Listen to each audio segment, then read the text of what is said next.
Hello my dear student, welcome our fast guide academy. Myself Ajay Verma, आपका science teacher. तो प्यारे बच्चों, ये कक्षा 10वीं का अम्ल, क्षारक और लवण चैप्टर का अगला टॉपिक लेके आया हूँ।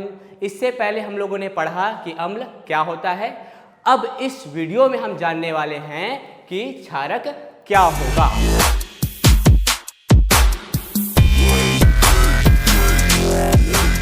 ठीक है, तो देखिए बच्चों, क्षारक को इंग्लिश में बोला जाता है बेस। ठीक है, अब देखो, क्षारक के बारे में मैंने बेसिक वाला वीडियो में बताया था कि जो क्षारक होता है स्वाद में कड़वे होते हैं। ठीक है, हाँ सर, ये तो जान गए, जो क्षारक होगा वो स्वाद में कड़वा होगा। साथ ही मैंने सूचक में भी बताया था कि जो क्षारक होता है वो लाल लिटमस पेपर को नीला में बदल देता है। ठीक है, ये सूचक में भी जान लिया। क्या इतना जानकारी हमारे लिए क्षारक के केस में काफ़ी है क्या? नहीं सर। तो ध्यान से देखिए, और यहाँ पे मैंने कुछ एग्जाम्पल भी लिया है आपके लिए। देखो यहाँ पे इनो, ये इसमें एक क्षारक होता है, इसमें क्षारक का गुण होता है, बेस मिला होता है। उसी प्रकार के देखिए आप जो टूथपेस्ट यहाँ पे सुबह सुबह ब्रश करते हैं तो टूथपेस्ट में भी क्या होता है, क्षारक मिला होता है। उसी प्रकार से आप जो डेली लाइफ में यूज़ करते हो साबुन, सोप, हाथ धोने के लिए, उसमें भी क्षारक होता है। तो सर इतना तो जान गए कि हाँ भाई, क्षारक का स्वाद कड़वा होता है, क्षारक जो होता है लाल लिटमस को नीला में बदल देता है। साथ ही यहाँ पे एग्जाम्पल भी जान लिए। फिर भी यदि मैं आपके सामने कुछ एग्जाम्पल ऐसे यौगिक का नाम लिख दूँ और आपसे बोलूँ बताओ इसका पहचान आप कैसे करोगे, तो जिस प्रकार से आर्नियस नाम आपने तो सुना होगा, आर्नियस, हाँ सर कुछ याद आ रहा है, अम्ल में पढ़ा था आर्नियस, उन्होंने अम्ल की परिभाषा दिया था। तो उन्हीं आर्नियस महोदय ने क्षारक की भी परिभाषा दिया है। आइए समझते हैं उसके अनुसार क्या क्षारक होगा। ठीक है, मतलब क्षारक क्या होगा। तो देखिए प्यारे डियर स्टूडेंट, जो क्षारक होता है वो आर्नियस के अनुसार, देखिए ये आर्नियस बाबा अम्ल के बारे में भी बताया था, इन्होंने ही अब क्षारक के भी बारे में बता रहा है। तो आर्नियस के अनुसार वे पदार्थ जो जलीय विलयन में OH नेगेटिव आयन देते हैं उसको क्या बोलेंगे सर? क्षारक बोलेंगे, बेस बोलेंगे। ठीक है, मतलब वह पदार्थ जिसको पानी में डुबाएंगे, पानी में डूबते ही वो OH नेगेटिव आयन झट से निकाल के दे देगा, उस पदार्थ को हम लोग घोषित कर देंगे हाँ भाई कि वो पदार्थ जो है क्षारक है आपका। क्लियर? हाँ सर, यहाँ तक बात समझ में आ गया। तो क्षारक के एग्जाम्पल यहाँ पे देखिए, सोडियम हाइड्रोक्साइड NaOH है ना, इसका नाम क्या है बच्चों? सोडियम हाइड्रोक्साइड, ठीक है। उसी प्रकार से potassium hydroxide, magnesium hydroxide. I hope आपको यहाँ पे बात थोड़ा सा समझ में आ रहा होगा कि सर जितने भी हाइड्रोक्साइड है, देखो यहाँ पे OH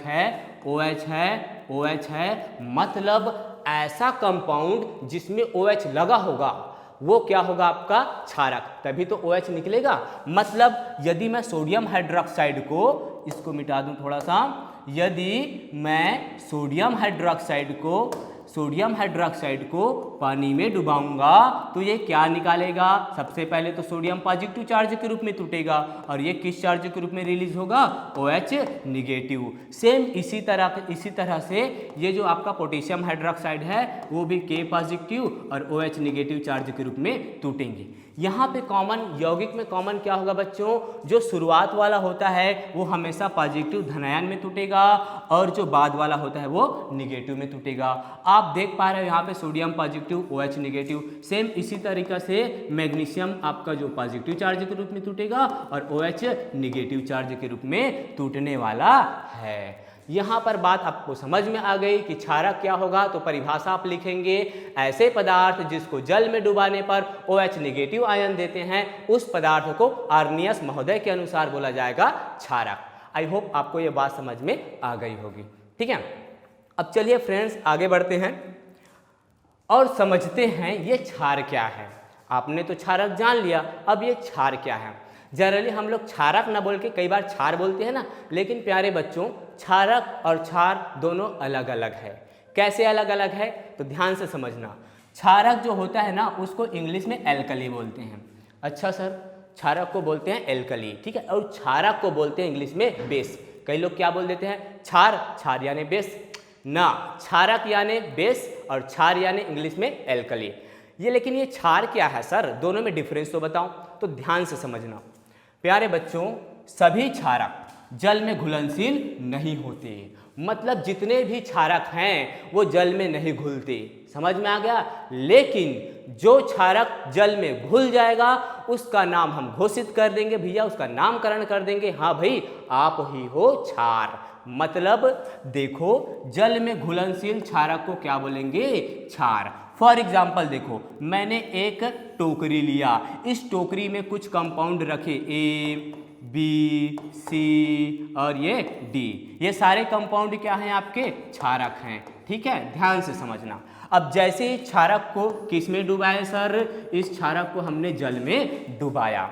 अब जैसे ही सभी क्षारक को जल में डुबाए तो इसमें से जो क्षारक जल में घुल जाएगा, मान लीजिए इसमें से ए और बी जो आपके क्षारक थे वो जल में क्या हो गए, घुल गए। ठीक है, उसी प्रकार से सी और डी आपके जो क्षारक हैं वो जल में नहीं घुले, मतलब अघुलनशील। ठीक है, जल में क्या हो गए, ये नहीं घुले।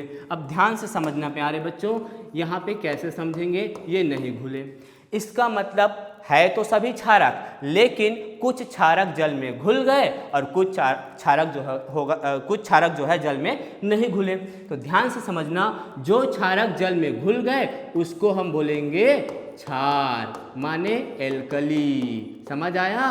और जो क्षारक जल में नहीं घुला वो क्षारक ही रहेगा। आई होप आपको अब बात समझ में आ गया होगा कि सभी क्षारक जो होगा जल में नहीं घुलेगा, लेकिन जो क्षारक जल में घुल जाएगा उसको हम क्या बोलेंगे, क्षार बोलेंगे, एल्कली बोलेंगे। आई होप आपको यहाँ तक बात समझ में आ गई होगी। ठीक है, तो प्यारे बच्चों अब तक के लिए क्षारक और क्षार का ये इंट्रो था। क्षारक क्या होगा, क्षार क्या है। अब चलिए आगे हम पढ़ेंगे कि जिस प्रकार से मैंने आपको बताया था अम्ल के प्रकार, प्रबल अम्ल, दुर्बल अम्ल, उसी प्रकार से क्षारक को भी हम लोग प्रबल क्षारक और दुर्बल क्षारक में बांटेंगे। तो उसके लिए आपको नेक्स्ट वीडियो देखना पड़ेगा। तब तक के लिए बाय बाय।